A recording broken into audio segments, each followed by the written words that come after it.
Tekan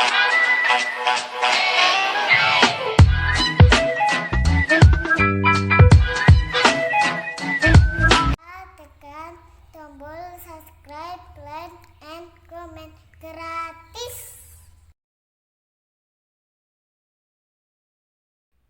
Hai, di sini aku mau cerita bagaimana perjuangan saya dan suami sampai akhirnya bisa punya rumah sendiri. Awalnya itu rumah yang saya tempati dulu setelah menikah itu milik orang tua saya. Itu bekas warung. Jadi orang tua saya punya warung, dan itu warung itu biasanya dikontrakkan terus karena saya sudah menikah, saya minta ayah nggak usah dikontrakkan rumahnya, warungnya nggak usah dikontrakkan, biar saya tempati sama suami gitu. Terus singkat cerita, rumah itu nggak dikontrakkan lagi, saya tempati. Dan kondisi rumah itu saat pertama kali saya tempati itu belum seperti yang difoto. Foto itu setelah saya renov. Dulu itu masih pintunya belum diganti, terus itu masih jendela dua itu bekas pintu, terus saya renov jadi jendela yang kanan kiri itu nanti ada di fotonya di sini. Terus itu belum di keramik, belum ada kamar mandi. Kamar mandi sudah ada, cuma belum bagus, masih ubin. Terus di belakang itu di kamar mandi itu belum ada sengnya, belum ada atapnya. Jadi masih benar-benar masih, kalau hujan ya kehujanan, mandi sambil hujan-hujan tuh. Terus belum di keramik juga, jadi masih ubin warna hitam. Dan setelah saya menikah dapat 5 hari setelah kalau orang Jawa bilang itu pendak pasar, saya tinggallah di situ sama suami. Tinggal di situ, itu kan ada kamar satu, ruang tamu itu dulu kan bekas warungnya, terus ada dapur, ada kamar mandi, ada kamarnya satu. Itu saya habis menikah itu belum punya dipan, belum punya ranjang. Dan ranjang di rumahku waktu saya belum menikah itu saya bawa ke situ. Itu masih satu ukurannya 90, jadi mau satu orang. Nah itu ceritanya. Lah saya kan udah ada suami, jadi terpaksa tidur di bawah, lesehan pakai karpet. Terus habis itu saya kan waktu itu masih kerja, suami kerja, saya kerja. 1 bulan menikah, singkat cerita 1 bulan menikah, gaji pertama saya buat beli dipan.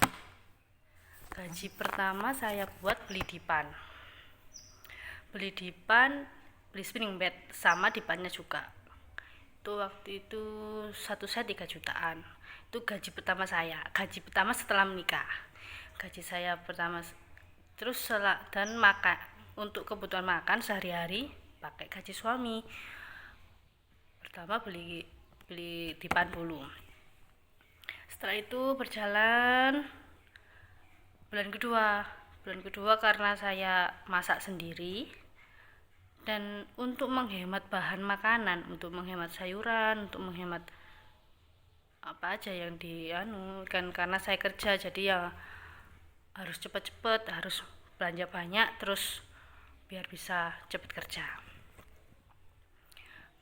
Setelah bulan kedua saya buat beli kulkas, karena itu menurut saya penting. Soalnya kalau nggak ada kulkas, saya nggak bisa stok bahan makanan yang banyak, karena kan nggak bisa setiap hari belanja, saya juga kerja. Terus gaji kedua setelah itu, gaji pertama dan seterusnya saya kumpulin buat tabung. Pokoknya buat nabung semua gaji saya, langsung nggak pernah saya ambil, jadi makan kebutuhan sehari-hari pakai gaji suami. Terus selama 10 bulanan lah kira-kira, nggak sampai 10 bulan aku renov rumah itu. Renov dari yang awalnya jendelanya pintu itu kan bekas warung ya, itu jendela 2 itu pintu, aku renov jadi buat jendela mainan. Terus keramik, kamar mandi aku keramik, atapnya aku benerin biar nggak kalau mandi nggak, kalau pas hujan mandi nggak kehujanan. Itu aja bunyinya dulu aku renov itu kira-kira. Oh, terus sama pas aku cat sama pasang gipsum di plafon itu kira-kira habis 12 jutaan. Tabungan itu dari tabunganku kan. Terus lagi setelah berjalannya waktu, terus lagi aku hamil. Nah, pas hamil itu agak rewel. Jadi aku memutuskan untuk stop gak kerja. Karena memang sering bolak-balik rumah sakit, sering opnam, agak rewel memang aku pas waktu hamil tuh. Akhirnya suami, yaudah kamu berhenti aja gak kerja, tapi ya harus konsekuensinya tabungannya ndak banyak, hanya mengandalkan gaji suami saja. Terus oke lah, aku ya udah nggak apa-apa, daripada aku kenapa-napa terus anakku juga kenapa-napa, ya udah aku ngalah, aku nggak kerja. Dan aku nggak kerja sampai punya anak, sampai lahir. Dan itu selama hamil itu memang sering sakit, sering opnam, selingkuh. Terus udah singkat cerita sampai aku melahirkan 1 bulan 2 bulan tuh anak tuh rewel, sering sakit-sakitan. Yang terakhir tuh pas 2 bulan itu anak itu sakit, divonis anemia dan harus transfusi darah. Waktu itu ya down lah, karena ya gimana ya, waktu itu ya down, anak belum tercover BPJS juga. Ya udah, dijalin aja, gimana lagi, buat kesehatan anak, buat kesembuhan anak, yes, apapun dilakukan, pinjam sana pinjam sini. Terus opnam, alhamdulillah sudah sembuh, sekarang udah sembuh. Setelah itu, setelah anak sembuh itu mulai menabung lagi kan, minimal 1 bulan itu 1 juta minimal saya harus mengumpulkan 1 bulan 1 juta untuk tabungan. Itu berat, memang berat. Cuma gaji suami aja, mengandalkan gaji suami. Anak harus susu, karena anakku lahir prematur, susunya harus susu untuk bayi prematur, untuk anak prematur. Ya memang berat, tapi harus gimana lagi, harus, karena udah niatnya mau bikin rumah, mau punya rumah, ya harus niat. Apalagi setelah melahirkan kan ada biaya akikoh, terus waktu hamil juga ada 7 bulanan, itu nggak bisa nabung sama sekali. Setelah anak besar itu mulai stabil, pengeluaran mulai mungkin pampers, susu gitu aja, mulailah nabung 1 bulan minimal 1 juta. Terus tabungan itu saya nggak berupa uang, saya belikan 1 bulan pertama, saya belikan batu pondasi, batu kali itu, batu gunung itu 1 truk, ya sedapatnya. 1 juta dapat berapa, dapat apa aja. Terus lagi saya belikan bata merah. 1 bulan lagi belikan besi. Ya memang gitu, kalau berupa uang takutnya aku kepingin jajan, aku kepingin apa. Kan kalau rupa barang gitu setiap bulan kan harga pasti naik. Kalau berupa barang kan susah juga buat jualnya. Udah aku belikan, aku jadi terus akhirnya waktu anakku usia 7 bulan. 7 bulan, iya 7 bulanan aku pondasi rumah. Nanti ada fotonya. Aku pondasi rumah itu, rumahku kan ya ini tanah, cerita lagi. Tanah yang aku buat rumah itu dari orang tua suami aku. Ya alhamdulillahnya orang tua suami aku masih memberikan tanah itu. Jadi nggak terlalu berat lah. Kalau harus beli tanah lagi kan udah berapa ratus juta. Terus aku pondasi, lah ukuran tanahnya itu 5 kali 25 meter, belakangnya 6, depannya 5 meter, belakangnya 6, dan luas bangunannya itu cuma 23 panjangnya. Terus setelah pondasi itu kira-kira habis 27-an itu sudah plus uruk sertu, udah plus uruk. Udah setelah selesai pondasi, keluarga aku kena musibah. Suami aku kecelakaan sama adikku, kecelakaan, tangannya patah, tulang ini patah, nanti ada fotonya. Tulangnya ini tuh patah dan harus operasi penyambungan tulang. Namanya musibah ya harus dijalani. Tuhan kalau kasih musibah harus dilewati, sabar, ikhlas. 1 tahun nggak bisa nerusin pasang temboknya, berhenti 1 tahun. Setelah berhenti 1 tahun, nah ya nambung lagi ya gitu, beli bata, taruh uang di galangan buat semen, terus beli apa ya waktu slup itu yang besi itu. Beli apa lagi ya, oh ya beli kusen itu saya geraji sendiri. Kan alhamdulillahnya nenek itu punya apa ya, kayak kebun itu ditanami pohon jati. Terus karena aku udah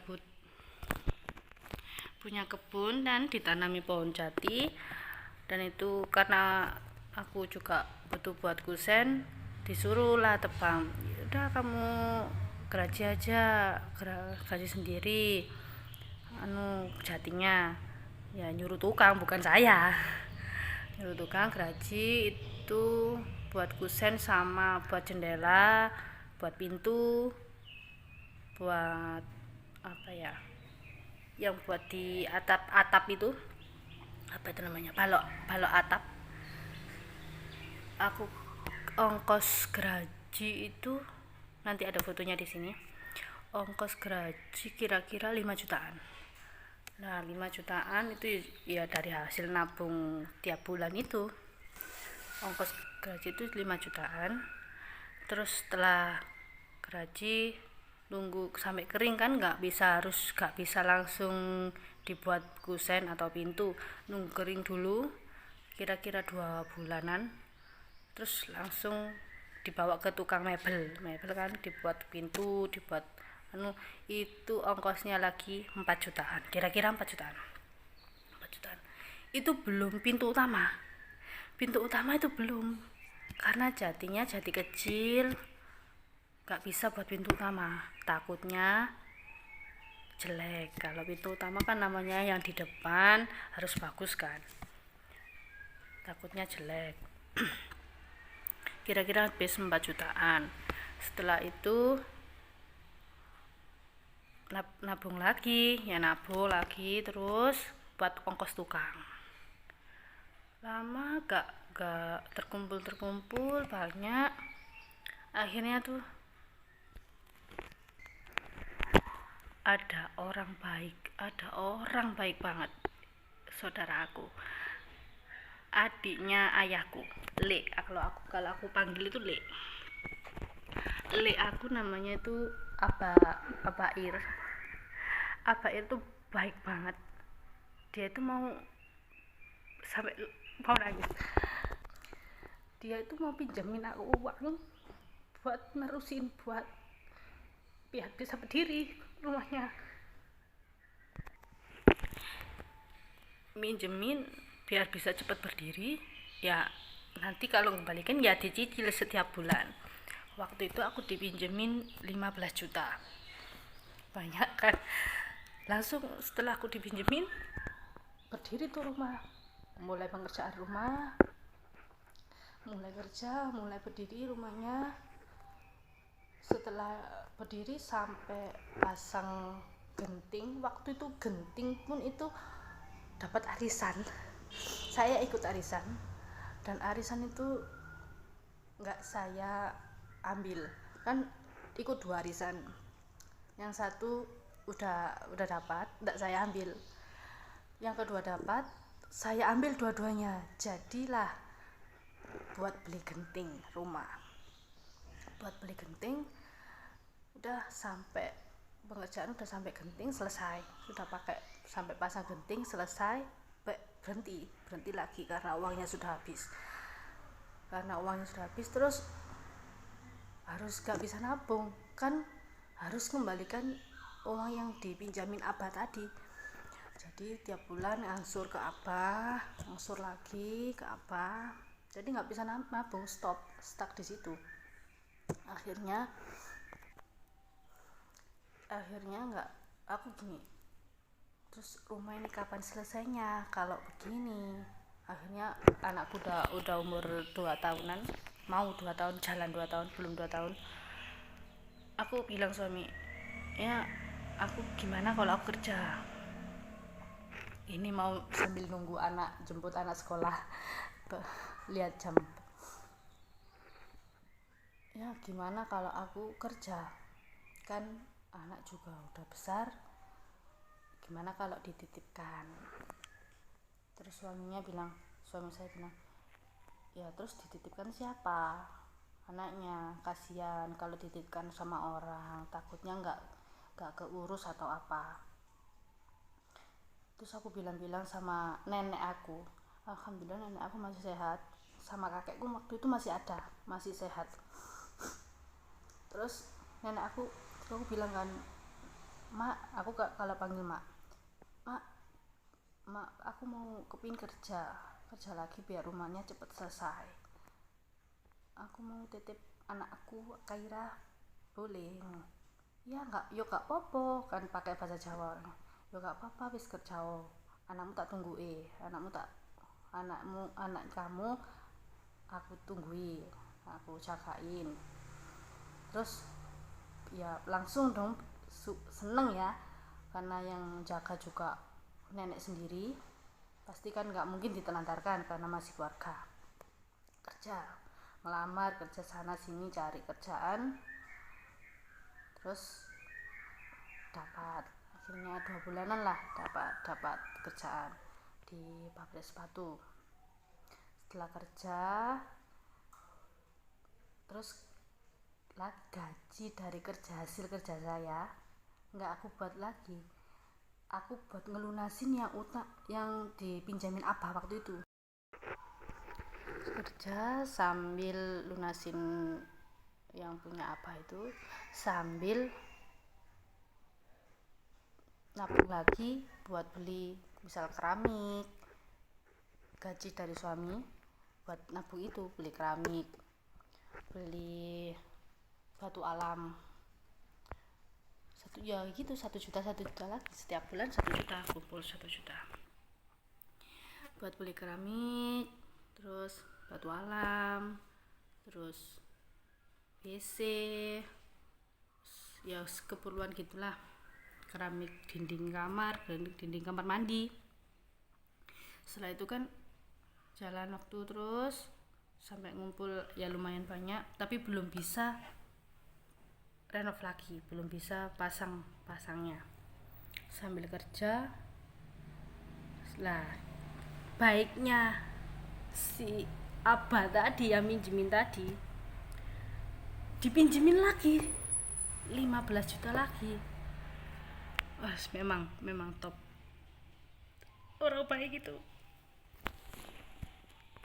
Semoga rezekinya makin lancar. Terima kasih sampai saya punya rumah.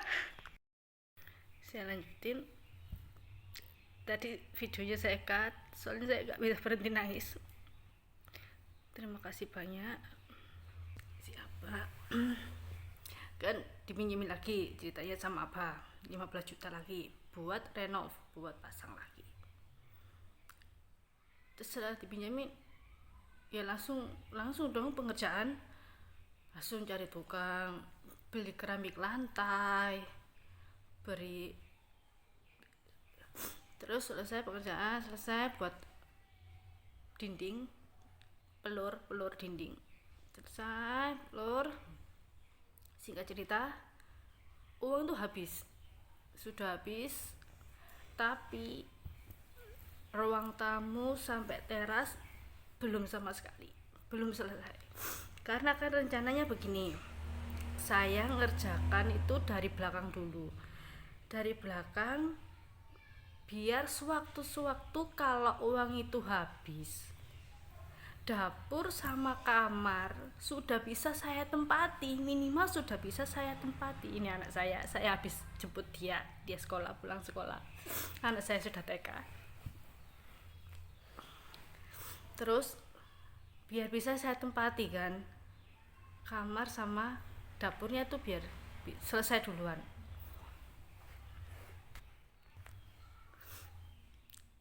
Kan jadi ruang tamu sama teras itu belum selesai.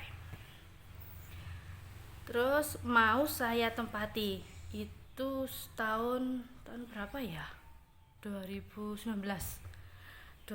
Ya 2019 rumah itu mau saya tempati. Orang tua saya nggak tega karena memang pintu depan itu belum ada, jadi masih bolong gitu, terus orang tua saya nggak tega. Kamu mau nempati rumah sing kayak gini, pintunya masih belum ada, nggak tega kan, namanya orang tua sama anak, nggak tega. Terus sayanya jawab, terus mau gimana lagi ya, uangnya sudah habis, daripada saya terus di rumah yang kecil, anak saya sudah besar, ya mas mau gimana lagi. Terus akhirnya orang tua, mungkin tukang kan udah berhenti, itu kan mau lebaran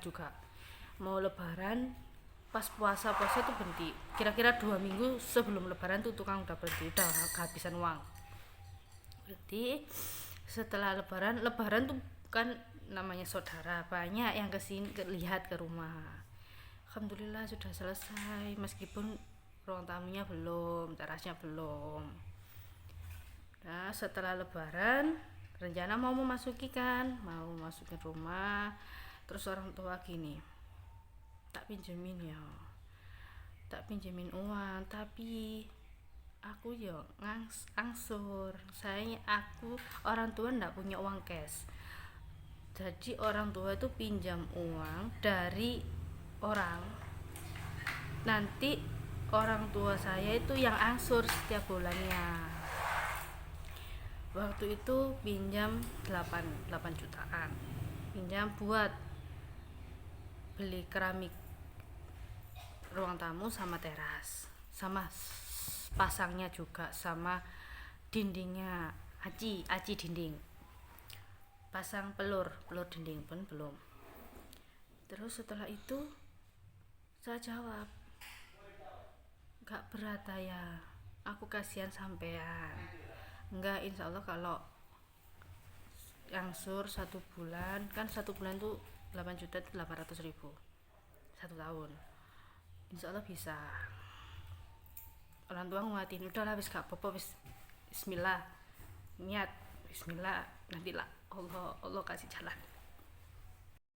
Sudah dapat uang itu 8 juta, beli keramik buat lantai ruang tamu sama teras plus pengerjaannya. Sudah kerja, setelah kan gak jadi dimasukin tuh tukang 3 minggu setelah lebaran dipanggil lagi buat kerja.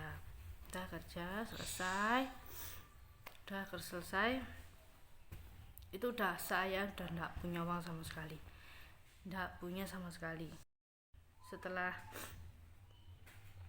kerja itu kan nunggu gajian lagi baru punya uang. Saya nggak punya uang sama sekali, dan yang di Abah udah lewat 1 bulan kan, harusnya kan udah nyicil pertama 1 angsuran. Itu saya nggak bisa nyicil karena uang gajian suami saya sama uang saya sudah masuk ke buat pengerjaan rumah, tambahan buat pengerjaan rumah. Izin dong sama Opa,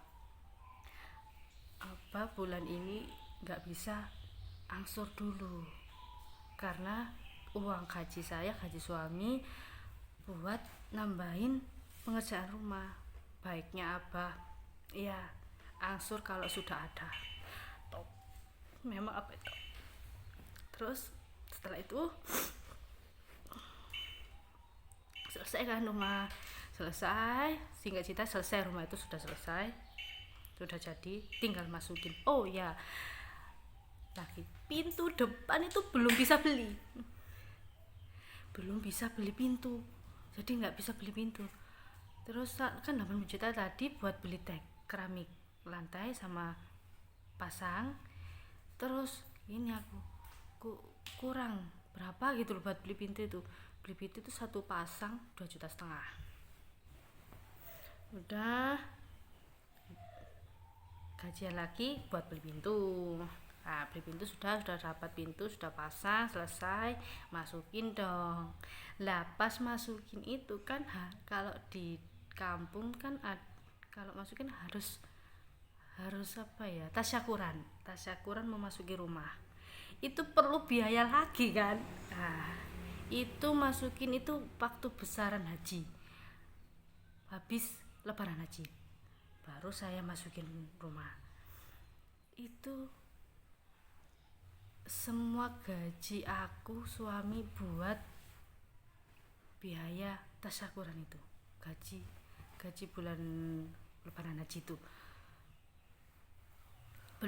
masih belum bisa angsur. Telat berapa bulan itu, setelah hari raya sampai lebaran haji 2 bulan. Terus setelah lebaran haji itu saya masukin rumah, tasyakuran selesai, itu aku udah hancur-hancuran, udah nggak ada tabungan sama sekali, nggak ada punya uang sama sekali. Udah selesai, bulan berikutnya makan itu sampai aku ikut apa ya, dulu lupa aku dapat dari mana juga nggak tahu. Yang namanya Allah udah kasih rezeki itu nggak tahu datangnya dari mana, nggak ngerti, entah itu dari siapa nggak tahu juga, sampai lupa dari mana, padahal memang saya itu nggak punya uang sama sekali.